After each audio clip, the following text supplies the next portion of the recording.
오늘은 생명이 떡이신 예수님이라는 제목으로 우리 하나님 말씀 우리 함께 나누고자 합니다. 지난주에는 우리가 이 오병이어 기적이요, 이 오병이어 기적이 어떤 의미인지에 대해서 우리가 함께 말씀을 살펴보았습니다. 여러분들 기억하세요? 이 오병이어 기적을 예수님께서 행하실 때 그때가 어떤 명절에 가까운 날이었죠. 어떤 명절이었죠? 유월절이었어요. 유월절. 그래서 이 유월절, 이 가까운 절기에 예수님께서 이 떡을, 보리떡 5개, 물고기 2마리로 이 5천 명을 먹이시는 일을 행하였습니다. 조명이 꺼지네요. 갑자기 뭐가 나타나려나? 그런데 예수님께서 이 기적을 행하시니까 많은 사람들이 예수님을요, 뭐 삼으려고 했죠? 왕 삼으려고 했어요. 근데 예수님은 그때 이 왕 삼으려고 하시니까 그 사람들을 뒤로 한 채 어디로 올라가셨죠? 산으로 올라가셨어요. 기도하러 가신 거죠. 근데 여러분, 왜 예수님께서 산으로 올라가셨을까? 사실 그 당시 이 유대인들은 많이 굶주려 있었죠. 로마의 착시를 당하고 또 이렇게 강탈을 당하고, 그래서 참 배고픈 인생, 배고픈 삶을 살아가는 그런 그들에게는 이렇게 먹을 것을, 끊이지 않는 풍성한 먹을 것을 주는 이 사람은요, 우리가 정말로 바라는 그 다윗의 버금가는 이 왕으로 우리가 모시면 우리가 삶이 나아질 것이다, 그런 생각이 드니까 이 예수님을 왕으로 삼으려고 그렇게 사람들이 환호성을 지르고 예수님을 그렇게 환영을 했죠. 그런데 덩달아서 제자들도 거기에 휩쓸린단 말이죠. 그래서 예수님이 산으로 올라가시기 전에 먼저 뭐 하셨냐면 이 제자들을 배를 태우고 다시 이 바다를 건너서 갈릴리 호수를 건너가게 하셨죠. 그리고 나서 예수님은 산으로 올라가셨습니다. 근데 여러분, 이 제자들이 그렇게 바다를 건너가다가 큰 일을 당했죠. 무슨 일을 당했죠? 풍랑을 맞은 거예요. 생각하지 못했던. 그래가지고 그때 이 배를 타고 건너갔던 시간이 한 저녁 6시쯤. 그래서 해가 이제 기울어지고, 그러니까 이들이 이제 밤새도록 이제 그 갈릴리 바다, 갈릴리 호수에서 거의 사투를 그렇게 싸워가며, 죽음과 싸워가며 그렇게 살아남으려고 그렇게 힘을 다 쏟고 있었는데, 더 이상 자기들이 할 수 없는 그 순간에 새벽녘 한 3시에서 6시 사이에 누가 이렇게 바다 위를 걸어오는 거예요. 그게 누구였죠? 예수님이. 그래서 예수님이 바다 위를 걸어오셔서 그 풍랑을 잔잔케 하시고, 그리고 그 배에 타셔서 제자들과 함께 가버나움으로 가시는, 우리가 그 일을 보았습니다. 근데 여러분, 예수님께서 왜 이런 오병이어 기적과 이 풍랑 있는 바다를 잔잔케 하시는 이 사건을, 그것도 어떤 명절에? 이 유월절에 이런 기적을 행하시는 그 이유가 뭐였을까? 그것은 예수님께서 이 유월절에 이제 이 새 이스라엘을, 마치 출애굽기의 유월절에서 하나님께서 이 애굽의 노예로 사로잡혀 있었던 그 이스라엘 백성들을 구원해 내셨던 것처럼, 이제 새로운 유월절, 새로운 이 시대를 열면서 하나님께서 새로운 이스라엘 백성들, 즉 하나님 나라의 백성들을 건져내기 위해서 이 유월절에 어린 양으로 오셨고, 그리고 이 유월절에 이 홍해를 가르시고 마치 그 갈릴리 바다를 저벅저벅 걸어오신 그 주님은 그 출애굽기에 홍해를 가르시고 이스라엘 백성들을 구원하셨던 하나님과 같은 그 메시아이심을 보여주는 것이 바로 지난번에 보았던 이 오병이어와 물 위를 걸어오는 그 예수님의 이 표적, 이 사건이었음을 우리가 지난주에 같이 살펴보았습니다. 그래서 예수님은 이 새로운 이 새 이스라엘들, 하나님의 백성들에게 단지 먹을 떡, 먹을 양식을 주시는 그런 하나님이 아니라 이들에게 참 생명을 주시기 위해서 오신 그 참 하나님이 누구시죠? 예수 그리스도이시다 하는 것을 이제 이 두 사건을 통해서 보여주신 건데, 오늘 이 본문은 이제 그것을 예수님께서 직접 말씀으로 풀어주시는 내용이 이제 오늘 우리가 보는 내용입니다. 자, 그래서 여러분, 오늘 본문에서요 22절부터 보면 배경이 나와요. 배경 설명이 나오는데 22절부터 25절을 보면 자, 이런 말씀이죠. 제가 풀어서 설명해 드리면 그래서 이튿날, 이제 다음 날이 된 거예요. 그래서 이거는 지금 강 건너 저쪽에 오병이어 기적을 행하셨던 이 그쪽에서 사람들이 있었던 일이에요. 보니까 배가 두 척이 있었는데 한 척은 간밤 사이에 전날 누가 그 배를 타고 갔죠? 누가? 제자들이. 그렇잖아요? 그 사람들이 그걸 봤어요. 제자들이 그 배 타고 가는 걸 봤어요. 그리고 예수님 어디로 올라갔다고요? 산으로 올라갔었잖아요. 그죠? 그래서 예수님이 있을 거라고 생각을 했는데 근데 어떻게 된 거예요? 예수님이 계세요? 안 보이시는 거예요. 그래가지고 예수님이 어디 가셨지? 그래가지고 이 사람들이 궁금해졌죠. 궁금해져가지고 자 24절 보세요. 24절 같이 읽어볼게요. 시작. 무리가 거기에도 예수도 안 계시고 제자들도 없음을 보고 곧 배들을 타고 예수를 찾으러 어떻게 해요? 가버나움으로 갔어. 그러니까 이 무리들도 이 사람들도 그러니까 이 사람들은 아주 줄기차게 예수님을 따라다니는 사람들이었어요. 이들이 이제 배를 타고 이들도 배를 타고 바다를 건너서 예수님이 지금 어디에 있느냐? 어디에 있죠? 가버나움. 거기로 온 거예요. 왔는데 거기서 깜짝 놀란 거예요. 거기 누가 계시지? 예수님이 계신 거예요. 그런데 자 예수님이 떠나기 전에 그 바닷가 배가 몇 척 있었다고요? 두 척. 한 척은 갔고 한 척이 남아 있었단 말이에요. 그럼 예수님이 만약에 배 타고 가시려면 배가 있어야 돼, 없어야 돼? 없어야 되죠. 그런데 배는 남아 있는데 예수님 지금 어디에 있어? 바다 건너에 있는 거야. 이상하지 않아요? 물론 갈릴리는 바다라고 하지만 호수죠. 그럼 예수님께서 그 밤새 삥 돌아가지고 그렇게 가신 걸까? 궁금하잖아요. 그러니까 25절에 바다 건너편에서 만나 이 사람들이 놀란 거죠. 라삐요, 언제 여기 오셨어요? 무슨 말인지 이해되시죠? 그거예요. 너무 신기하니까. 아니 날라오셨는지 뭐 어떻게 오셨는지 어떻게 오셨습니까? 자 그랬을 때에 자 예수님께서 이 사람들의 속마음을 보시고 이렇게 대답을 하십니다. 26절이에요. 예수께서 대답하여 이르시되 내가 진실로 진실로 너희에게 이르노니 너희가 나를 찾는 것은 자 표적을 본 까닭이 아니요 뭐래요? 떡을 먹고 배부른 까닭이로다. 이게 무슨 말이냐면 줄기차게 예수님을 쫓아다니는 마치 요즘 이렇게 아이돌 막 스타 쫓아다니는 막 그런 팬클럽 애들처럼 막 하여튼 예수님을 줄기차게 쫓아다니는 무리들이 있었단 말이에요.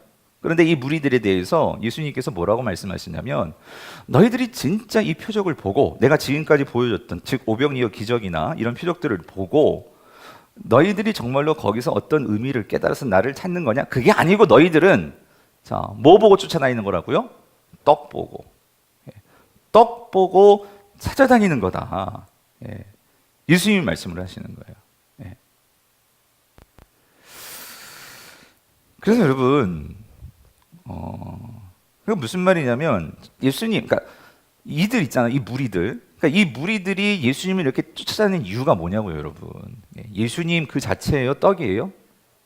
떡이라는 거지. 근데 여러분 이 질문이 지금 사실 오늘 저와 여러분들에게 동일한 질문이에요. 그러니까 우리가 지금 예수님을 신앙한다는 그 이유가 뭐 때문이냐는 거죠. 우리가 예수님 정말로 그분을 알고 정말로 그분에게 매료되어서 정말로 그분을 더 알기 위해서 그분과 정말 함께 하기 위해서 우리가 진짜 예수님을 쫓아다니는 건지 신앙생활을 하는 건지 아니면 우리도 어떤 이런 떡과 아니면 어떤 그런 뭐 병고침 어떤 우리의 소원 어떤 성공 이런 것을 우리가 이루기 위해서 혹시 우리가 예수님을 쫓아다니는 것은 아닌가. 사실 근데 여러분 여기서 우리가 한번 이거 구분해 볼 필요는 있어요. 여러분 오병이어 기적은 맞아요. 이건 분명히 뭘 주신 기적이죠? 떡을 주신 기적이에요. 그렇죠? 이 유대인들은 지금 육신에 배가 고픔이 있었어요. 그래서 그 배고픔을 위해서 예수님은 떡을 주신 거 맞아요. 떡을 주신 건 맞는데 자, 근데 문제는 뭐냐면 떡은 먹었어요.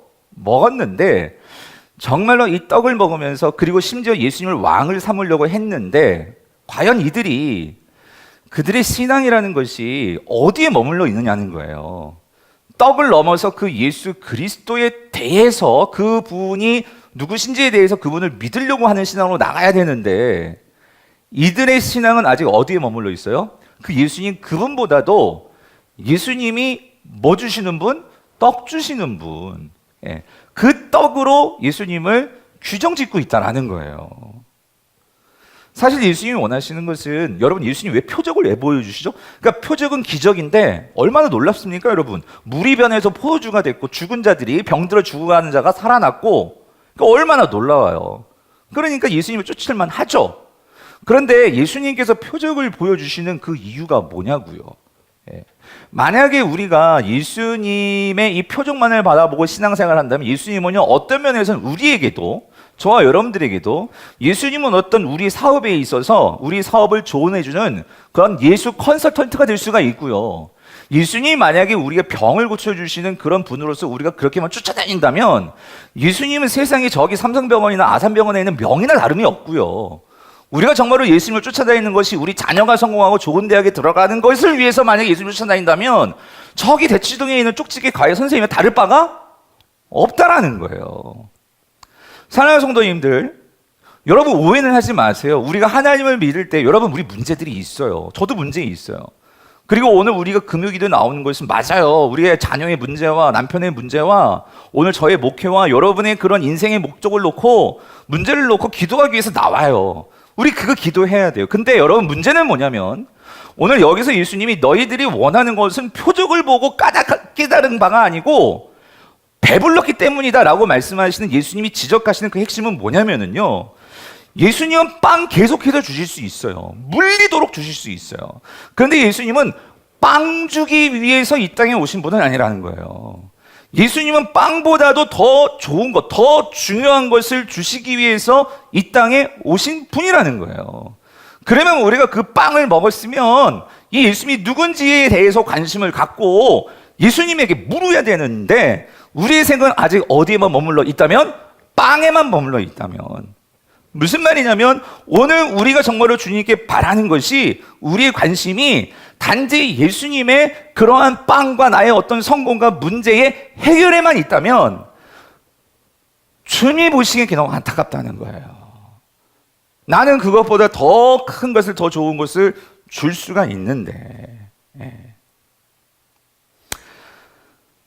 사랑하는 성도님들, 왜 그러냐면 하나님은 때로는 내가 원하시는 대로 일을 해주지 않으실 때가 있어요. 그러면 그때 떡을 안 주시면 우리 어떻게 할 거예요? 삐질 거예요? 딴 데로 가실 거예요? 어떻게 하실 거예요? 예수님은 그런 부분에서 말씀을 하시는 거예요. 너희들이 지금 마음이 나에게 있는 거냐, 떡에 있는 거냐. 그래서 여러분 지금 이 유대인들의 문제는 뭐냐면, 여러분 떡이 필요해요. 필요한데 이들의 문제는 뭐냐면, 그들의 온통 관심이 어디에만 있다고요? 떡에만 있는 게 문제라는 거예요.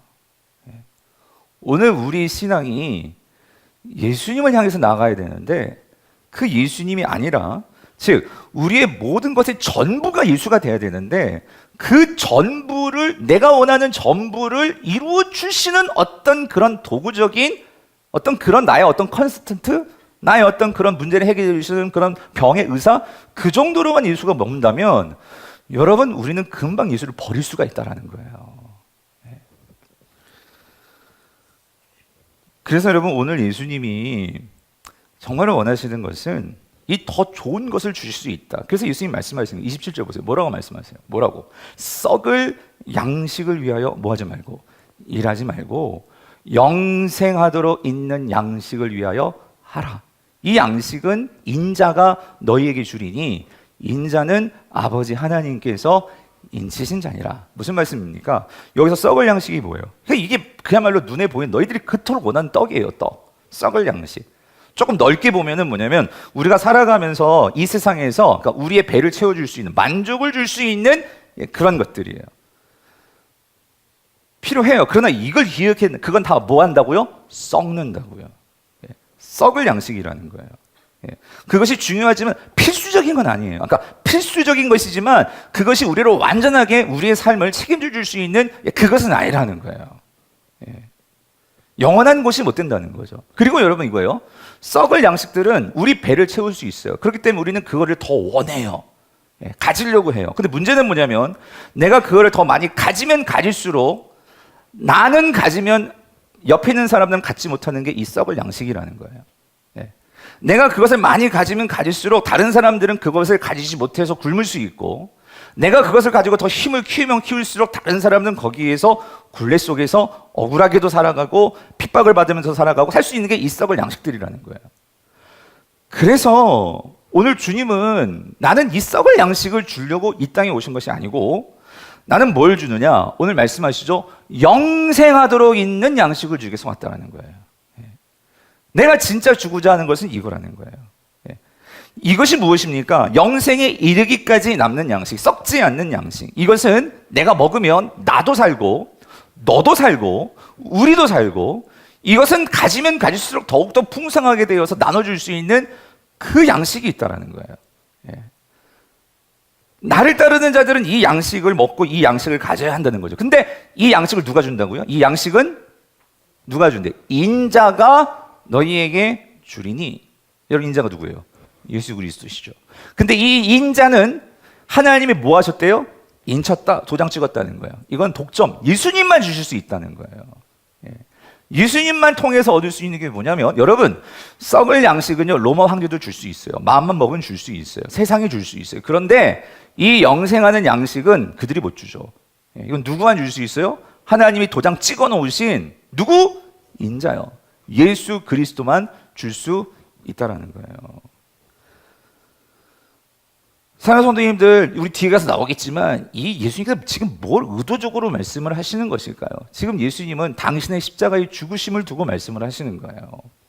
당신께서 십자가에서 죽으심으로 내 몸을 찢으심으로 줄 이 영원한 양식, 아들만이 주실 수 있는 이 양식, 십자가의 죽음을 통해서 우리에게 영원히 주실 수 있는 이 양식, 이것이 있는데 주님은 이거를 주려고 왔다라는 거예요.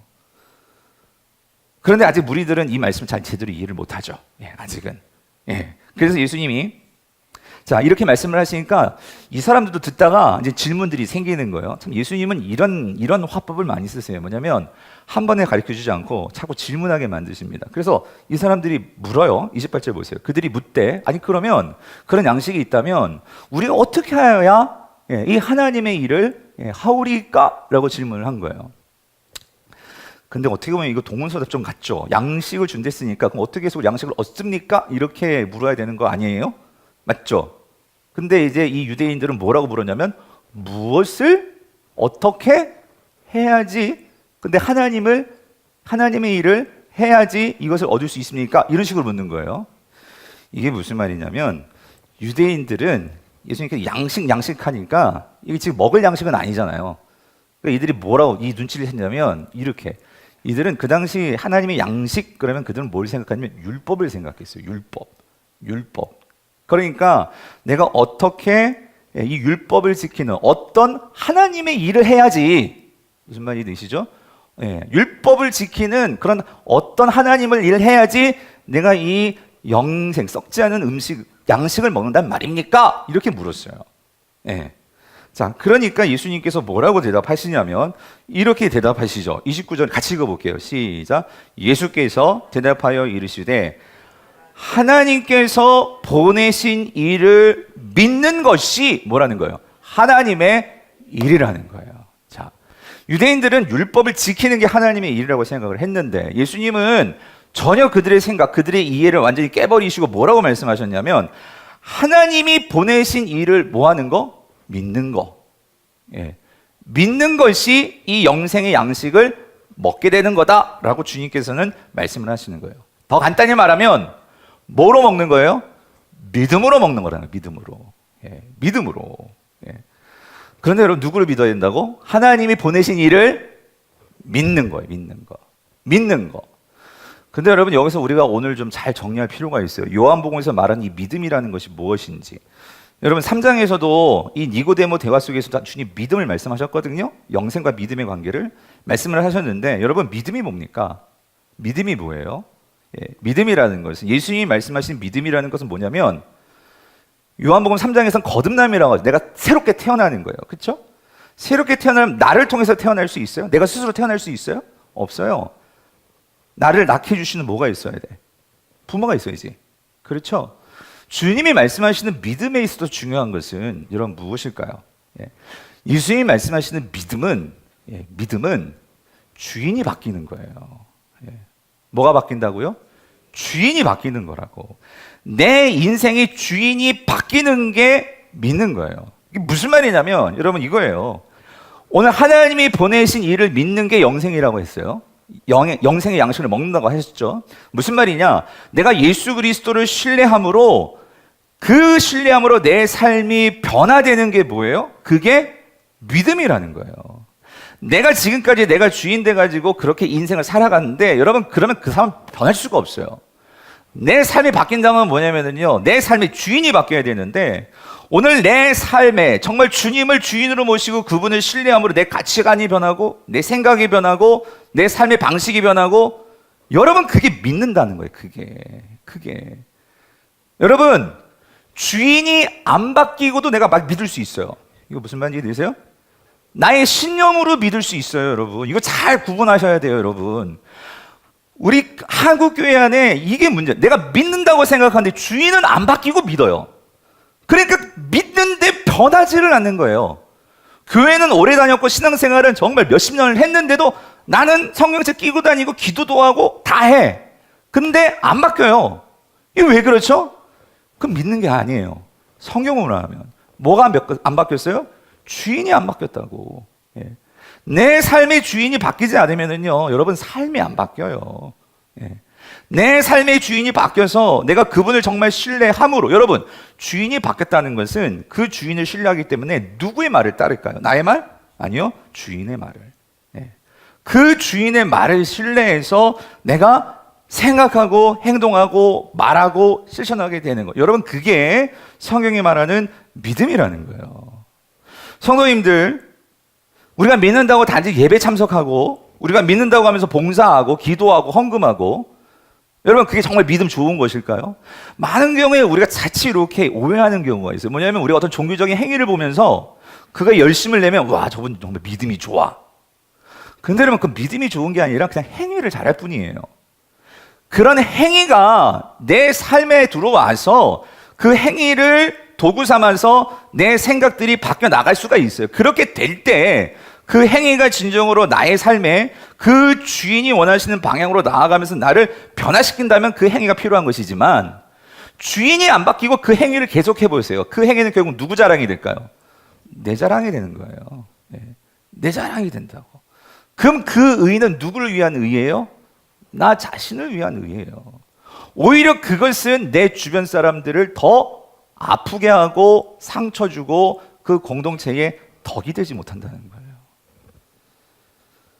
그 믿음이 좋다는 건 뭐예요? 주인이 바뀌었으니까 누구를 닮아가는 거겠어요?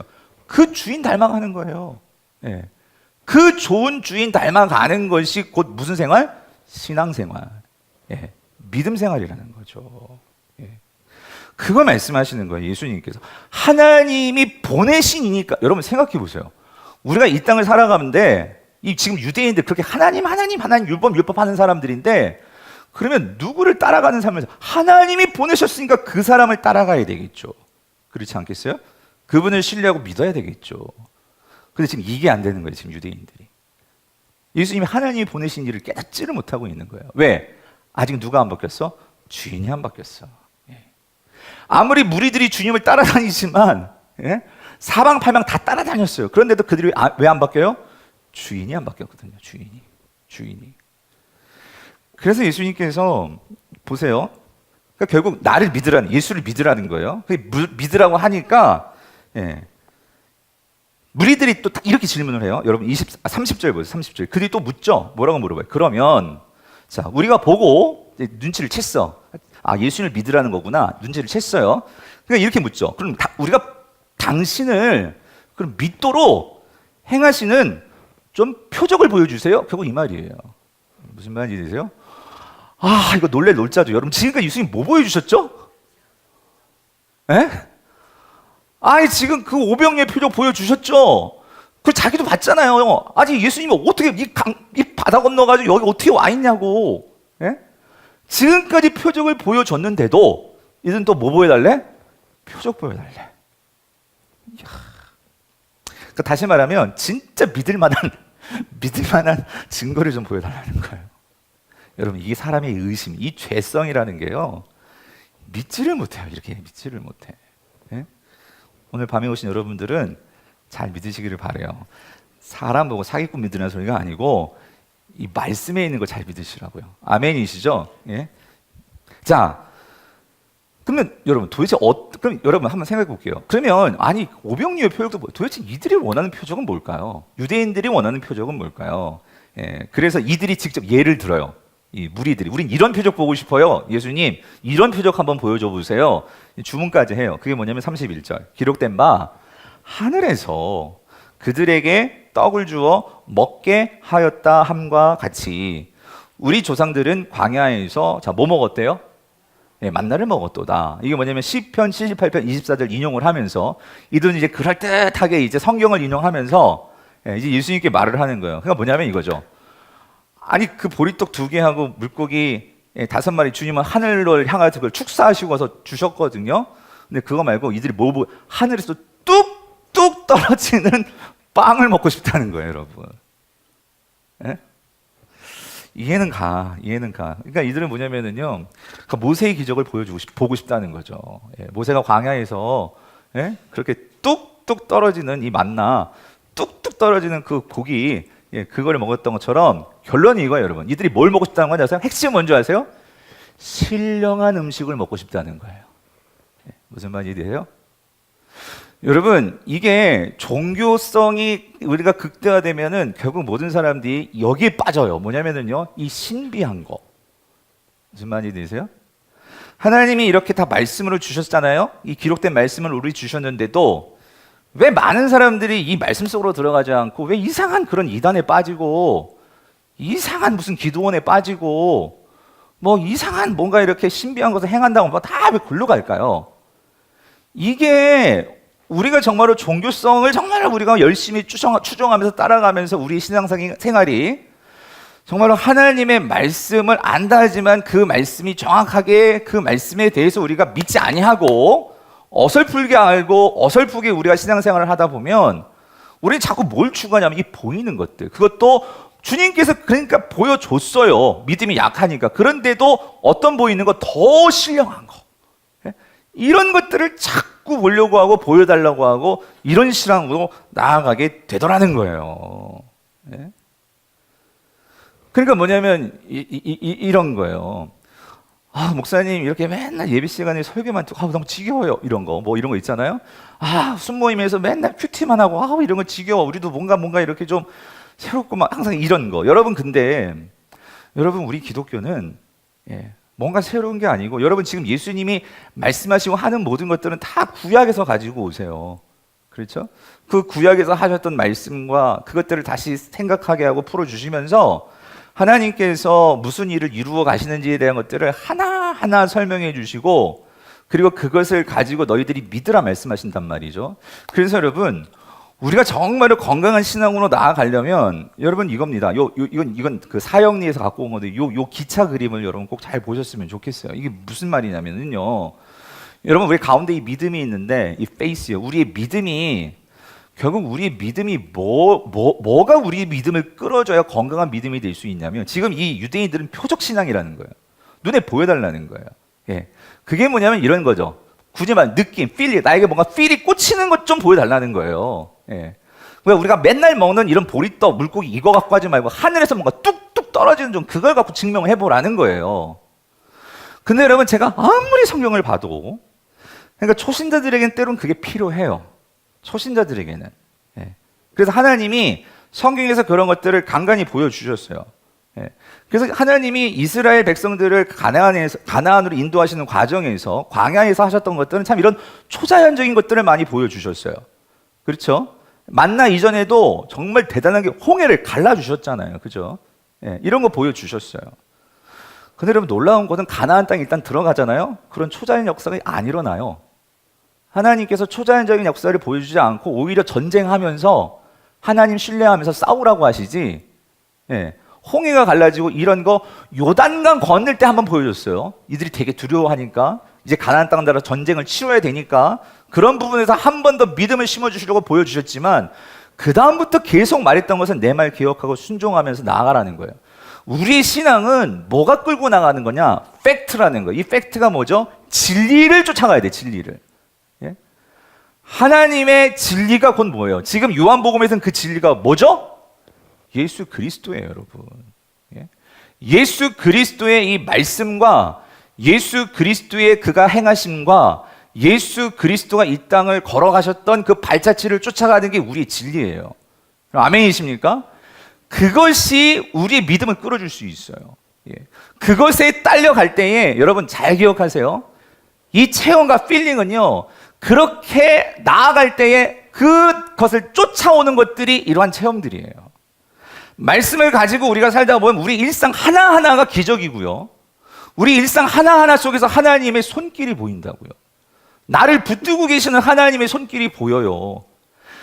설교하는 저로서는요, 하나님께 항상 기도하는 게 뭐냐면, 제가 이 계절마다 이 비염이 심해가지고요, 언제 콧물이 나올지 몰라가지고 내가 제발 하나님 강당에 섰을 때 설교하는데 훌쩍훌쩍하면 이게 얼마나 창피해요, 여러분. 예? 물론 지금 약을 먹고 올라왔지만 어찌됐든 여러분, 그러니까 이런 거예요. 그것도 그렇고 이 목소리 있잖아요. 이 목소리도 목소리 가버리면은 내가 이렇게 정말 하나님 말씀을 이렇게 힘들게 오신 성도님들에게 정말 이거 잘 전해야 되는데 그렇잖아요. 예. 이거 하나 잘 안 돼도 이거 하나 하나님 붙들어 주시지 않으면 내가 이걸 하고 싶어도 할 수 없는 게 우리 인생들이란 말이죠. 예. 그러니까 사실 보면 우리 하나하나 모든 것이 하나님이 붙들어 주시고 계시는 그 하나님의 돌보심이 없으면 정말 내가 하나도 제대로 할 수 있는 게 없는 거구나. 이게 깨달아지면 모든 게 기적이거든요. 그런데 이게 없으면은요, 이러고 있는 거예요. 하늘에서 떡 떨어지게 해주세요. 예? 그러면 믿을게요. 여러분, 하늘에서 떡 떨어지면 믿을까요? 이스라엘 백성들 광야에서 하늘에서 떡 떨어진 거 먹었는데도 그들은 하나님 믿지 않았어요. 결국 그래서 광야에서 죽어간 인생들이 누구예요? 광야 이스라엘들이잖아요.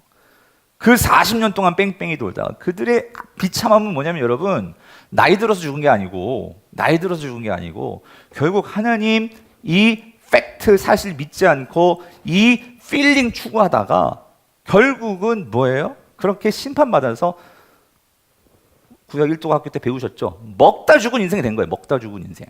예? 여러분 인생에서 가장 비참한 인생이 뭔지 아세요? 이 인생을 살아가는데 하나님의 비전과 하나님의 꿈과 사명을 가지고 내가 무엇을 위해서 살아야 될지를 분명히 알아가지고 내가 나이가 많든 적든 그 인생에 분명한 목표가 있어가지고 오늘 이 밤에도 내가 하나님과 씨름할 기도 제목이 있어가지고 TV 앞에서 그렇게 있는 것이 아니라 내가 하나님 앞에 정말 구해야 할 것을 가지고 주님 전에 나와가지고 이 자리에 앉아서 하나님과 씨름할 수 있는 인생은 먹다 죽는 인생이 아니죠. 그런데 인생을 꿈도 없어요. 비전도 없어요. 삶의 방향도 몰라요. 그러니까 인생이 뭐냐면 그냥 먹다 죽어가는 거예요. 그냥 여러분 인생이 그게 가장 비참한 거예요. 여러분 제가 기도하는 건 우리 행복한 모임 권사님들 그렇고 앞으로 저도 그렇고 우리 인생에서요 죽을 때까지 하나님 앞에 설 때까지 하나님 아무런 꿈 없다가 아무런 사명 없다가 그냥 밥만 먹다 죽는 인생 되지 않게 하여 주시옵소서. 예? 내가 정말로 무엇을 위해서 살아야 할지에 대한 내가 하나님 앞에 서는 그날까지 할 일이 있어서 하나님의 영광을 위해서 아주 작은 일이더라도 뭔가를 내가 좀 할 수 있는 돈 버는 일 말하는 게 아니에요, 여러분. 돈을 벌든 뭘 하든 하나님의 영광을 위해서 내가 정말로 살 수 있는 그런 일들이 끊이지 않게 하여 주시옵소서. 여러분 그게 인생의 가장 축복인 저는 믿습니다. 그리고 우리 모든 성도님들이 그런 삶을 살 수 있기를 정말 축원합니다. 예? 그렇게 살 때 마치 이 기차가 힘있게 나아가는 것처럼 그런 신앙이 돼야 되는데 지금 이 무리들은 뭐냐면 그렇게 예수님을 쫓아다니는데도 그 예수님이 걸어다니시는 하나님이신데도 그거를 못 보고 그렇게 떡 떨어지게 해주세요. 여러분 떡이 떨어진 게 아니라 지금 누가 떨어졌어요? 하나님이 떨어졌어요. 하늘에서 하나님이 떨어져 오셨다고. 이게 얼마나 큰 감격이고 이게 얼마나 큰 은혜인데 이 눈들이 안 열리니까. 그래서 여러분 주님이 우리 눈을 열어주셔야 될 줄 믿습니다. 오늘 이 밤에 주여 내 눈을 열어주시옵소서. 여러분 그거 꼭 기도하시기를 바랍니다. 그래서 예수님께서 이렇게 말씀하세요. 예수님도 기가 차셨는지 32절 보세요. 예수께서 이르시되 야 너희들 할 말 다 했니? 근데 봐봐 내가 진실로 너희에게 이르노니 모세가 너희에게 하늘로부터 떡을 준 것이 아니라 누가 준 거예요? 내 아버지께서 너희에게 하늘로부터 참 떡을 주시나니. 그러니까 무슨 말이냐면 여러분 이거예요. 이들은 그럴듯하게 시편 말씀 인용하면서 얘기를 했어요. 그리고 그러니까 이거지. 당신이 모세 같은 선지자이라면 그걸 한번 증명해 봐라. 그러니까 이들은 지금 누구 기다리고 있냐면 떡도 떡이지만 그럼 모세 같은 그런 기적. 여러분 그 기적 모세가 행한 거예요? 누가 행해 주신 거야? 하나님이잖아요, 하나님. 예? 이들은 그 출애굽 사건도 제대로 이해하지 못하고 있다라는 거예요. 그러면서 자기가 가지고 있는 지식 가지고 그게 맞는 것처럼 그렇게 예수님에 대해서 도전하고 있는 거죠. 그 말씀도 제대로 이해하지 못하고 이들은 결국 하나님보다도 모세 같은 자가 와가지고 뭔가 보여주면 내가 믿을 것처럼. 무슨 말인지 이해되세요? 예. 모세를 기다리고 있으니까 예수님이 보여요, 안 보여요? 안 보여요. 왜? 예수님은 모세보다 어떤 분? 크신 분이란 말이에요. 예. 그러니까 안 보이는 거예요. 예. 여러분 만나를 먹어도 예수님은요, 이게 뭘 말씀하셔요? 만나를 먹어도 그 만나는 또 썩어요. 만나는 하루만 지나도 썩어버리는 거예요. 하늘에서 떨어졌을지라도 그 만나는 영원한 게 아니었어요. 만나가 중요한 게 아니고 그 만나를 주신 하나님이 그 만나를 통해서 하시고자 하는 그 하나님의 메시지가 뭐냐고요? 뭐예요? 신명기에서 말씀하시죠. 하나님께서 뭐라고? 사람이 뭐예요? 떡으로만 사는 것이 아니고 하나님의 뭐예요? 입에서 나오는 뭐로 산다고요? 말씀으로 사는 거다. 하나님은 그거 가르쳐 주시려고 한 건데 이들은 말씀에 관심이 없어요. 뭐에 관심이 있었어? 그 옛날 구약 백성들도 떡. 이놈의 떡. 그래서 전 떡을 싫어해요, 여러분. 정말 떡을 정말 싫어요, 여러분. 저 떡 안 먹는다 뭐라 하지 마시고. 아니, 전 떡은 별로 안 좋아하더라고요. 그래서 뭐 그 이유는 아니고요. 농담삼아 말씀을 드렸고요. 예. 그래서 예수님이 이렇게 그럼 진짜 떡이 뭐냐? 여러분 33절. 하나님의 떡은 뭐래요? 하늘에서 내려 세상에 뭐를 주는 거? 생명을 주는 거다. 생명을 주는 거다. 즉 다시 말하면 참떡은 생명을 주는 떡인데 이 떡이 뭐냐? 이제 예수님이 정말 밝혀요. 이 떡이 뭔 줄 아냐? 그러면서 35절 같이 읽어봅시다. 이거 중요하니까 35절 시작.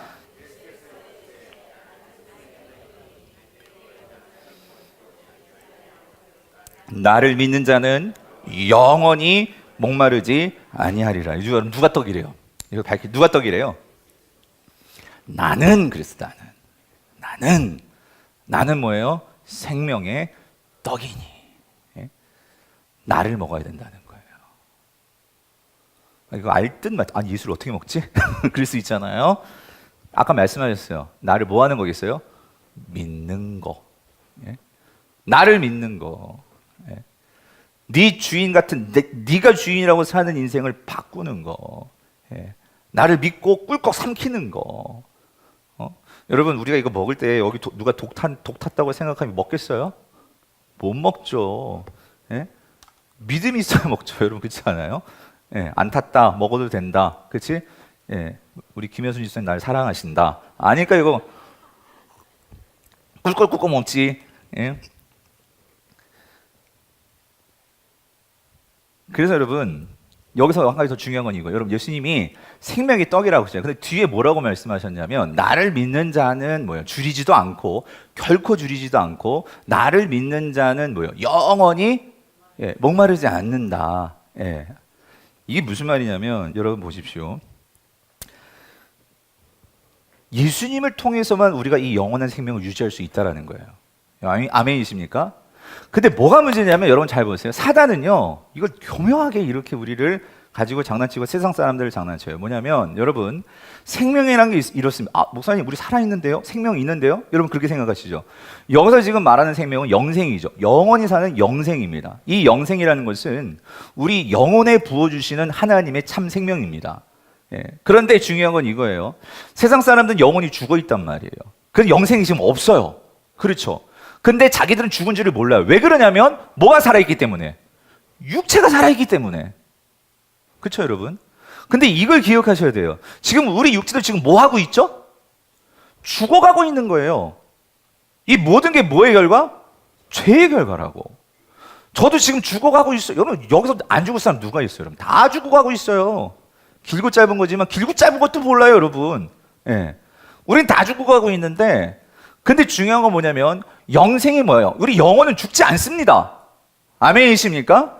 영생은 하나님께서 우리에게 영생을 주시면, 특별히 영생이 살아났다는 것은 왜 영생이 영원한 생명이에요? 하나님과 관계를 할 수 있기 때문이에요. 제가 이번 주에 지옥에 대해서 설교를 하는데, 여기서 다 말씀은 안 드리겠지만 중요한 것은 여러분 이겁니다. 세상 사람들은 영원히 죽어 있어요. 영생이 없어요. 그리고 그 죽어가고 있고, 육신이 이미 영혼은 죽었고 하나님과 관계가 없고, 그리고 그 마지막 날 부활하면 거기서 심판받고 진짜 영원히 죽는 이제 사망으로 들어가는데, 사단은 자꾸 뭘 홀리고 있냐면요, 영혼에 대해서 관심을 안 갖게 만들어요. 이 영생에 대해서 관심이 없게 만든다고. 그래서 세상 사람들은 영혼에 관심이 없으니까 하나님을 안다고 무슨 떡이 나와, 돈이 나와, 뭐가 나와, 관심 없어요. 근데 여러분, 그 사람들은 그러다 치고, 그래서 우리는 그런 전도를 해야 되는 거예요. 근데 심각한 건 우리 성도들은 어떻게 하는 줄 아세요? 성도들은 영혼의 영생을 받았는데, 우리의 영생이 정말 우리에게 하나님의 은혜를 주어졌는데, 그런데 여러분, 주님은 이렇게 말씀하셨어요. 우리에게 생명을 주는데 풍성히 주겠다라고 말씀을 하셨거든요. 한 번 영생 가졌다고 그게 끝이 아니고, 사단은요, 여러분, 우리가요 살아가면서 이 영생을 관리 안 하게 만들어요. 관심을 안 주게 만든다고. 그러면 우리 영혼이 어떻게 되는 줄 아세요? 자꾸만 매가리가 풀려요. 영혼이 자꾸만 힘이 없어지고 시들어지고, 어쩌면 그 사람은 영생을 정말 받지 않았는지도 모르겠어요. 그런데도 자기는 뭐예요? 아까 말씀드렸죠? 주인이 안 바뀌고 내가 믿는다고 생각하면서 그렇게 살다 보니까 진짜 영혼을 살았는지 영혼이 죽었는지도 모르고 그렇게 살아가는 성도들도 있더라는 거예요. 사단은 우리에게 이 영혼을 빼앗아 가려는 자가 사단이었어요. 이미 선악과를 가지고 아담과 하와를 넘어뜨린 자가 사단인데, 예수님은 그 사단을 이미 이기셨거든요. 아멘이십니까? 여러분, 지금 사단은요 이미 예수님께 꼬리 내렸어요. 그리고 이 사단도 이제 지옥에 들어갑니다. 여러분, 지옥의 왕이 사단이 아니에요. 지옥을 통치하시는 분도 하나님이십니다. 사단도 심판받아서 지옥에 가는 거예요. 그들이 왜 그러냐면 하나님이 이렇게 소중한 영혼을 함부로 내겠고, 오늘 성도들에 대해서도 이 영혼을 가지고 우리를 자꾸만 장난치는 놈들이 사단이란 말이에요. 그래서 여러분, 성도들이 이런 거예요. 우리가 지금 당장 돈이 떨어지고 은행의 잔고가 떨어지면 막 불안해요. 맞죠? 그런데 영혼이 그렇게 하나님과의 관계가 점점 내가 멀어지고 있는데도 이거에 대해서는 그렇게 심각하게 생각을 안 한다는 거예요. 이게 얼마나 우리 신앙생활에서 정말로 중요한지에 대해서는요, 내 쌀독에 쌀이 떨어지고 통장 잔고가 바닥이 나는 것에 대해서 항상 불안해가지고 어쩔 줄을 몰라 하는데, 하나님의 관계가 점점 멀어지고 있고, 예배와도 감동도 없고, 성경을 내가 일주일에 한 번도 펴보지도 않고, 기도는 뭐 안 한 지는 벌써 얼마가 된지도 모르겠고, 이 영혼이 지금 막 망가지고 있는데, 이거에 대해서는 심각하게 생각하지 않는다는 거예요, 여러분. 근데 여러분, 다윗을 보세요. 다윗은 항상 영혼이 살아있던 자였어요. 다윗도 죄짓고 넘어진 때도 있었어요. 그러나 그는 이 영혼을 살리려고 얼마나 무단히 애를 썼던 자예요. 그런 다윗이 이런 말을 하죠. 이런 고백을 너무나 잘하는 시편 23편 4절. 내가 사망의 뭐예요? 음침한 골짜기를 다닐지라도 어떻게 해를 두려워하지 않을 것은. 여러분, 영생은 이런 거예요. 이 세상에서 우리를 가장 두렵게 만들고 불안하게 만들고 힘들게 만든 것은 죽음이에요. 죽음. 누구나 죽음 앞에 딱, 여러분, 누구나 칼을 들이대면요, 거기서 안 떨 사람이 누가 있어요? 그렇죠? 우리는 직감적으로 죄를 갖고 있는 죄성 있는 자들이기 때문에 죄의 결과는 뭐다? 사망이에요. 그렇기 때문에 죽음에 대해서 두려워하지 않을 자 아무도 없어요. 근데 우리가 그때 정신 차려야 되는 건 뭐냐면, 죽음의 권세를 이길 수 있는 것은 영생이에요. 성도는 죽음으로 끝나는 게 아니거든요. 그래서 다윗이 정신 차리고 얘기를 하는 거예요. 내가 사망의 음침한 골짜기로 다닐지라도 해를 뭐하지 않는다? 두려워하지 않을 것은 뭐래요? 주께서 나와 뭐한다고? 함께 하심이라. 이게 지금 뭐예요? 영혼이 충만한 사람의 고백이란 말이에요. 영혼이 충만하니까, 영원한 생명, 하나님이 나와 함께 계심을 믿으니까 그는 이렇게 고백하는 거예요. 그런 사망의 음침한 골짜기에 내가 있을지라도 해를 두려워하지 않는 이유가 뭐래요? 주의 지팡이와 막대기가 나를 어떻게 해요? 안위하시나이다. 영생이라는 거 뭐냐면 아까 말씀드렸잖아요. 나를 믿는 게 영생이라고요. 저 말고 누구? 예수 그리스도를 믿는 게 영생이라고요. 아멘이시죠? 그리고 그 예수 그리스도의 삶을 따라가는 게 영생이라고요. 다윗은 지금 내가 사망의 음침한 골짜기에 있는데 거기서 주눅 들고 좌포자기하고 못 살겠다 이게 아니고요. 거기에서 하나님을 찾고 영혼의 충만함을 받아서 나를 인도하시는 그 주님의 지팡이와 막대기를 나는 따라가겠습니다. 예수 그리스도가 십자가를 지고 골고다를 가셨는데 주님 내 삶이 지금 무척 힘들어요. 정말 너무 힘들어요 하나님. 그렇지만 내가 주님 바라보고 따라가겠습니다. 그게 영혼이 살아있는 자의 고백이라는 거죠. 여러분 주님과 함께 주님을 따라가신 저 여러분들 되시기를 간절히 바랍니다. 여러분 이게 영생을 가진 자가 누리는 축복이고 그리고 그렇게 살아갈 때 주님은 더 영생을 부어주고 결코 줄이지도 않고 말씀하시잖아요. 메마르지도 않고. 그래서 여러분 36절 보세요.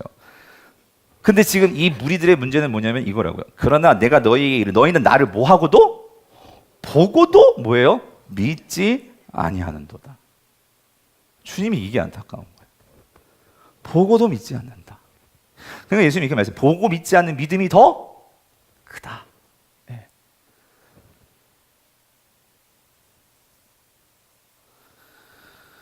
그러니까 여러분 잘 보세요. 이게 우리 지금 이 사람들은 몸으로는 지금 예수님께 나왔어요. 그렇죠? 몸으로는 지금 예수님 보고 있는데도 여러분 그게 보는 게 아니라는 거예요. 몸으로 주일 예배 나와도 예배 하시는 분이 있고 안 하시는 분이 있어요. 그러니까 사실 몸으로 하는 것보다도 중요한 것은 우리 영으로 해야 돼요.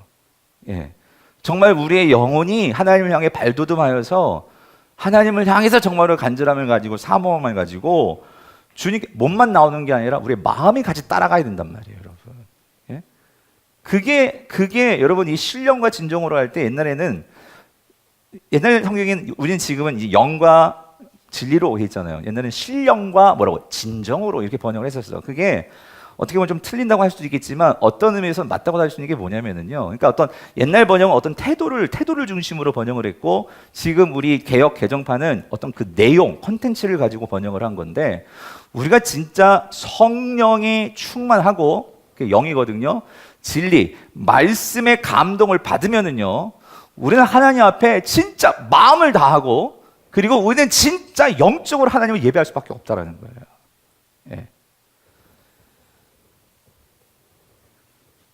그러면서 주님께서 한 가지 이렇게 말씀하세요. 여러분 37절 보세요. 같이 읽어볼게요. 시작. 아버지께서 내게 주시는 자는 뭐예요? 다 내게로 올 것이요 내게 오는 자는 내가 결코 뭐 한다고? 내쫓지 아니하리라. 여러분 잘 보세요. 여기서 한 가지 중요한 게 있어요. 왜냐면 근데 한 가지 중요한 표현이 있어요. 그러니까 예수님 지금까지 뭘 말씀하셨냐면 너희들이 믿음으로 나에게 나오고 나를 쫓고 나를 따라오고 그렇게 해야 돼 말씀하셨잖아요. 근데 여기서 한 가지. 그런데 있잖아. 내게 뭐하는 자는 주시는 자. 누가 주시는 거예요? 아버지께서 그런 사람들을 주신다는 거예요. 그러니까 여러분 여기서 우리 신앙에 아주 중요한 이 구원이라는 것이 그 시작이 어디로부터인가 우리가 이걸 분명히 우리가 정립을 해놔야 돼요. 이게 무슨 말이냐면 이거예요. 여기서 내게 주시는 자, 그럼 그 말은 뭐냐면 하나님께서 주신 예수님께 이런 주님께 나오는 자를 하나님이 주신다는 거예요. 그러니까 이 말은 뭐냐면 아까 35절에서는 우리가 나아가고 구하고 믿어야 한다라고 주님께서 말씀을 하셨는데 지금 37절에서 이게 조금 다른 말씀인 것 같아. 이건 뭐냐면 이제는 하나님이 그런 사람들을 보내주셔야 한다는 거예요.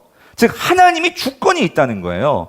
이 말씀은 뭐냐면 여러분 이겁니다. 성경은요 하나님의 은혜를 분명히 말해요. 여러분 우리의 구원은 누구의 은혜로 받는 거예요? 하나님의 은혜입니다. 근데 성경의 또 한편에서는 뭘 말하고 있냐면 지금 앞에서 예수님이 말씀하신 거예요. 그 하나님의 은혜에 대한 우리의 뭐가 있어야 된다는 거예요? 반응이 분명히 있어야 한다는 거예요. 반응. 그냥 가만히 있다고 해서 뭐가 되는 게 아니고 또 우리가 막 노력한다고 해서 되는 것도 아니고 무슨 말인지 이해되세요? 중요한 건 뭐냐면 하나님의 은혜가 먼저라는 거예요, 여러분. 그 하나님의 은혜가 우리를 사로잡을 때 우리는 잘 몰라요. 여러분이 처음 전도받고 교회 올 때 그때 누가 왔어요? 하도 그 옆에 있는 아줌마가 자꾸 뭐라고 하니까 귀찮아가지고 그래 한번 가주지 하고 올 수 있단 말이에요. 그럼 누가 온 거예요? 내가 온 거지. 그런데 여러분 근데 그 사람이 거기서 말씀의 은혜를 받고 신앙생활을 했는데 나중에 가서 깼죠. 여러분 그렇게 오게 된 게 누구의 은혜였어? 정말 그래요? 이거는 내가 그렇게 깨닫게 되는 하나님의 그 은혜가 보이는 순간이 있단 말이에요. 이게 바울의 고백이죠.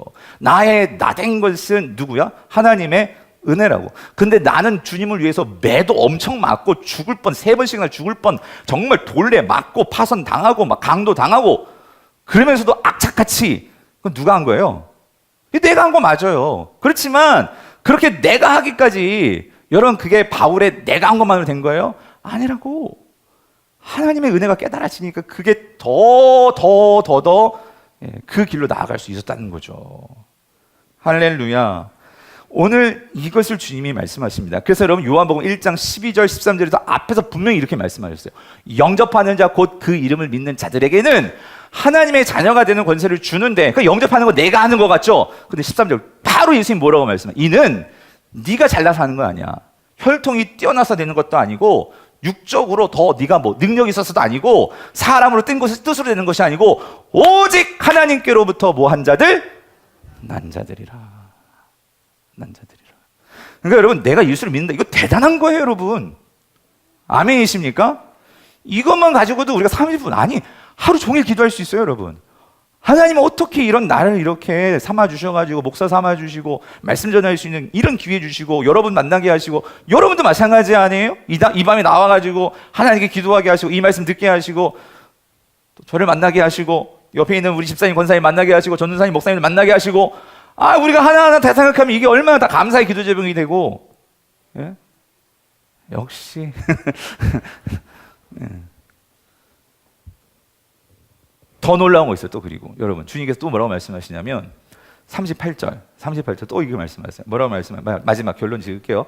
내가 같이 읽어봅시다. 시작. 내가 하늘에서 내려온 것은 내 뜻을 행하려 함이 아니요 나를 보내신 이의 뜻을 행하려 함이니라. 참 이게 여러분 물론 예수님은 하나님이십니다. 그죠? 삼위 하나님의 한 분이시고 그럼에도 불구하고 철저히 하나님의 뜻에 순종하시는 분이셨어요.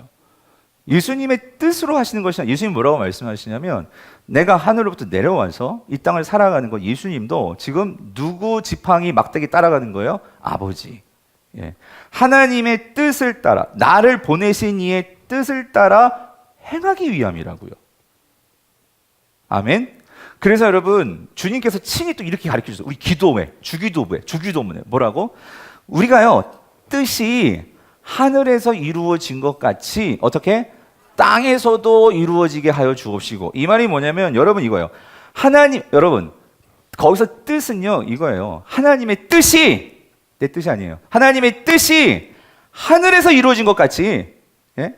이 땅에서도 어떻게 해요? 이루어지게 하여 주시옵소서요.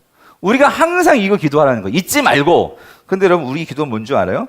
내 뜻대로 이 땅에서 하늘의 뜻이 아니라 내 뜻대로 이 땅에서 그러니까 하늘에서도 이루어질 뿐만 아니라 땅에서도 어떻게 이루어지게 하여 주옵시고. 무슨 말인지 이해되세요? 내 뜻을 가지고 우리가 주님께 나간단 말이에요. 하나님한테 하느님의 하늘의 뜻이 있는데 내 뜻을 가지고 하늘에서도 내 뜻대로 이루어져 가지고 이 땅에서도 어떻게 내 뜻대로 되게 하여 주시옵고. 여러분 이게 지금 오늘 우리가 지금 신앙생활을 지금까지 해오면서도 잠깐 핀트가 지금 잘 안 맞은 게 아닌가. 저를 비롯해서. 네. 그러다 보니까 여러분 자꾸만 이 교회뿐만 아니라 뭐 우리 개인뿐만 아니라 모든 이 나라뿐만 아니라 이 모든 것들이 자기 뜻만을 고집하게 되는 거예요. 자기 뜻만을. 네. 신앙에서도 자기 뜻만을, 가정에서도 자기 뜻만을, 나라들도 자기 뜻만을. 그러니까 가정에서는 뭐 이혼이 나오고 세상에서는 전쟁이 나오고 교회에서는 갈라짐이 나오고. 네. 여러분 거기에서는 절대로 하나님의 삶의 목적이 나오고 하나님이 주시는 비전과 꿈이 나올 수가 없어요. 예. 오늘 하나님의 뜻이 하늘에서 이루어진 것 같이 나의 삶에서 이루어지게 하여 주시옵소서라고 기도할 때 우리가 거기서 뭐가 나오죠? 내 진정한 삶의 목적이 나올 수 있고 거기서 내 삶의 분명한 이유가 나올 수 있는 거지. 그러지 않고서는 우리는요, 절대로 우리의 인생을 살아가는 내 삶의 방향과 목적 나올 수가 없어요. 예. 하나님의 뜻이 나올 수 없다고요. 예. 결국 나오는 건 돈이죠. 돈을 위해서, 이 세상의 성공을 위해서. 근데 여러분, 돈이 있는 곳에는, 돈이 자꾸 쌓여지는 곳에는 안식과 평화가 있을 수가 없어요. 거기는 분쟁과 불안과 염려예요. 예. 하나님의 뜻은 뭐예요? 그 풍성하신 하나님은 그걸 어떻게 다 보내주는 거야. 다 내보내주는 거야. 하나님의 뜻대로 결국 살면 여러분 인생은요, 평안입니다. 안식입니다. 그리고 화평입니다. 여러분 믿으십니까? 그거를 추구하는 사람들이 성도죠. 하나님 나라의 백성들이죠. 예? 그 삶을 살기 위해서 주님을 쫓아가는 사람들이 저와 여러분들이죠. 그래서 주님은 이렇게 말씀해요. 39절. 나를 보내신 이의 뜻은 내게 주신 자 중에 내가 하나도 뭐하지 않고 잃어버리지 않고, 내가 진짜 그 하나님이 보내신 자이고 예수 그리스도를 믿는 자이고 한다면 주님 결코 그 사람 잃어버리지 않는데요. 아멘이십니까? 책임지신다는 거죠. 여러분 이 믿음 가지고 사시기를 바랍니다. 뿐만 아니라 이 땅에서도 책임지시지만 뭐라고 말씀하시냐면 마지막 날에는, 심판 날에는 내가 그를 뭐 한다고? 다시 살려서 예. 40절. 내 아버지의 뜻은 아들을 보고 믿는 자마다 영생을 얻는 것이니 마지막 날에 또 한 번 말씀하시죠. 내가 이를 다시 뭐 한다고? 살리리라. 예? 마지막 날까지 내가 책임져 주겠다는 거예요. 예? 그러니 이런 사람들에게 죽음이 두렵겠냐고요. 예. 바라기는 우리 사랑하는 모든 성도님들이 이 땅에서 주님을 믿고 이 영생의 양식을 잘 먹고 사시는 저 여러분 되실 수 있기를 바랍니다. 그러려면 말씀하셨죠. 겸손하게 주님께 나아가야 돼요. 그래서 주님을 찾아야 돼요. 떡이 아니고. 그리고 그 주님을 믿고 나의 삶의 문제에 대해서 신뢰하고 맡기고 하나님 말씀에 순종하는 삶을 살겠습니다. 결단하고, 그래서 오늘 나의 삶에서 나도 이제 다른 그것보다도 주님이 주신 이 영생을 전하는 내 옆에 있는 자들, 내 이웃들, 그들에게 정말로 주님을 믿고 사는 것이 얼마나 이것이 기쁜 삶인지를 내가 보여줄 수 있는 그런 삶을 살 때 여러분이 살고 주변이 살고 교회가 살고 나라가 살 줄 믿습니다. 오늘 이 삶을 사시는 저 여러분 되시기를 간절히 바랍니다.